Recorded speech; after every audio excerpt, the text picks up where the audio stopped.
কে মোহাম্মদ ইউনুস? মোহাম্মদ ইউনুস তো ওইখানকার সংখ্যাগুরুদের নেতা যারা হিন্দু নিধনে ব্যস্ত।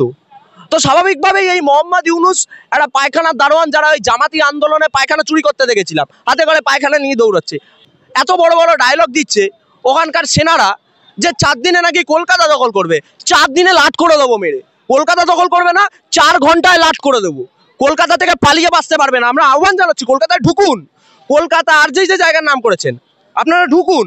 4 দিনে যদি মেরে লাট করে না দিতে পারি তাহলে আমরাও হিন্দুর বাচ্চা নই। আর তারপরে কি, এদের কোনো জাতপাত আছে নাকি? লোকের বাড়ির টিভি নিয়ে দৌড়য়, লোকের বাড়ির ফ্রিজ নিয়ে দৌড়য়, লোকের বাড়ির আলমারি নিয়ে দৌড়য়।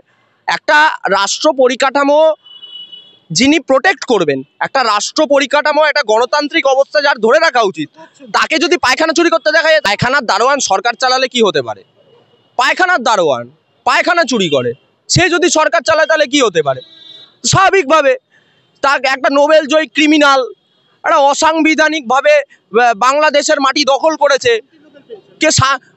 হ্যাঁ, উনি শান্তির নোবেল তো পাবেন, স্বাভাবিকভাবেই শান্তির নোবেল পাবেন। তার কারণ কি? ওনার শান্তি মানে কি? ওনার শান্তি মানে কবরস্থানের শান্তি, ওনার শান্তি মানে শ্মশানের শান্তি, ওনার শান্তি মানে ওই আমরা নার্সিং হসপিটালে মর্গ দেখতে পাই না, ওনার শান্তি মানে মর্গের শান্তি। তার জন্য উনি নোবেল পেয়েছে। উনি কি সরকার চালাবার জন্য নোবেল পেয়েছে নাকি?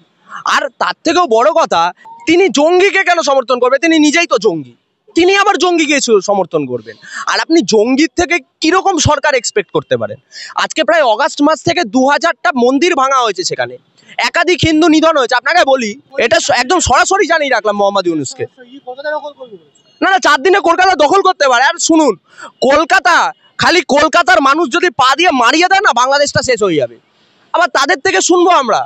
আর শুনুন, ওই শিল্প, তাদের যে শিল্প, ওই শিল্প দেখিয়ে কোনোদিন কলকাতা দখল করার রাত্রেবেলা ঘুমানোর সময় স্বপ্ন দেখতে পারে, সকালে উঠলেই সেই স্বপ্ন ভঙ্গ। আপনি আর দেখুন, আমি জানেন তো, আমি কালকে রাত্রে আমি একটা স্বপ্ন দেখেছিলাম যে আজকে সকালে আমার বাড়িতে 50টা সোনার ডিম পাড়া হাঁস চলে এসছে। ঘুম থেকে উঠে দেখছি একটাও হাঁস নেই। ঠিক সেই রকম স্বপ্ন দেখছে মোহাম্মদ ইউনুস। সকালবেলা উঠে কলকাতা দখল করেছি। কোন দিন দেখবেন ওই বাংলাদেশের মাটিতে মোহাম্মদ ইউনুস রাত্রে ঘুমাচ্ছে, সকালে উঠে শুনছে জনগণ মন অধিনায়ক জয় হয়ে ভারত ও ভাগ্য বিধাতা, শুনেই দেখবেন প্যান্টটা খুলে গেছে, খাট থেকে নেমেছে, বিছানা থেকে নেমেছে, প্যান্টটা খুলে গেছে। হাফ প্যান্ট পরা ISIS এর সরকার চলছে, তো এই হাফ প্যান্টটাও খুলে মাটিতে পড়ে যাবে। এখানে চীন ফান্ডিং করছে, পাকিস্তান ফান্ডিং করছে, ও তারা তো আবার নাকি সংখ্যালঘুদের দল, কথায় কথায় সংখ্যালঘু তত্ত্ব উঠিয়ে আনে। তো সেই রকম আন্তর্জাতিক শক্তির ফান্ডিং চলছে। তো আন্তর্জাতিক শক্তি দ্বারা যদি মনে করে যে বাংলাদেশ দিয়ে আজকে ভারত দখলের কোনো একটা করবে, রূপরেখা তৈরি করবে, তা তো হয় না। তাদের জাত আছে নাকি? তাদের কাছে জাতীয় কথার কোনো শব্দ, মানে সেই শব্দের কোনো অর্থ আছে নাকি? তারা মারাবে না, কে মারাবে? তারা মারাতে পারে না। না না না, জাত, এদের জাত আছে নাকি?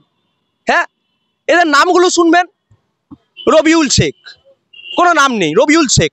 আবার কোনো সময় মোহাম্মদ নামের আগে চলে যায়, আবার মোহাম্মদ কোনো সময় নিজের নাম বাবার নামের পরে চলে আসে, আবার কোনো সময় মায়ের নাম আগে গিয়ে বাবার নাম পেছনে চলে আসে। তো এদের কোনো জাত আছে নাকি? এদের জাতপাত নেই, আবার তারা কি বলবে? এদের থেকে এদের কথা একদম বিশ্বাস করবে না। আবার নয়তো কি, চীনের যোগ রয়েছে, পাকিস্তানের যোগ রয়েছে। আর যে পাকিস্তানের ওপর বাংলাদেশ ভরসা রেখে এত লাফালাফি করছে, সেই পাকিস্তানের 4000 টাকা লিটার পেট্রোল, মানে অর্থনৈতিক অবস্থা কোথায় গিয়ে পৌঁছেছে আপনি ভাবতে পেরেছেন? অ্যাকচুয়ালি কি, অনেকে না না, আমরা দেখুন, শুনুন, আমরা সাধারণ জীবনযাপন করি, আমরা সাধারণ খাবার খাই। শুনুন না, আমরা সাধারণ জীবনযাপন করি, আমরা সাধারণ খাবার খাই, আমরা মানুষের বজ্র পদার্থ খাই না। ওরা মনে হয় মানুষের বজ্র পদার্থ খেয়ে খেয়ে মাথাটার ডিফল্ট হয়ে গেছে, তো তাই জন্য ওনাদের এইসব মনে হতে পারে। আরও তা মানে যারা এইসব কথাবার্তা বলছে তাদের শরীরের অনেক অঙ্গ প্রত্যঙ্গ তো নাকি কাটতে হয়। তো স্বাভাবিকভাবেই সেই কাটা অঙ্গ প্রত্যঙ্গ নিয়ে যারা এত বড় বড় কথা বলে, তাদের ওপর কেউ আস্থা রাখে না। এখন তো আমরা বুঝতে পারছি সেখানে কি চলছে।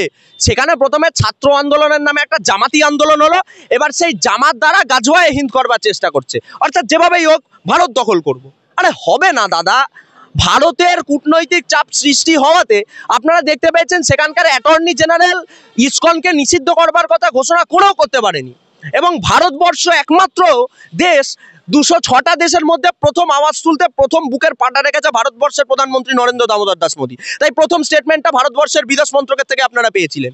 আর সেই ভারতবর্ষের সাথে লড়াই করতে যদি মনে হয়, মানে কোনো সময় রাতের ঘুমে, দুপুরের ঘুমে, সান্ধ্যকালীন ঘুমেও যদি তারা কোনো সময় স্বপ্ন দেখে থাকে, আমার মনে হয় তারা ঘুম থেকে ওঠার পরেই তারপর তাদের আতঙ্ক হয়, কোন দিন না জনগণমন আমাদের মাটিতে শুরু হয়ে যায়।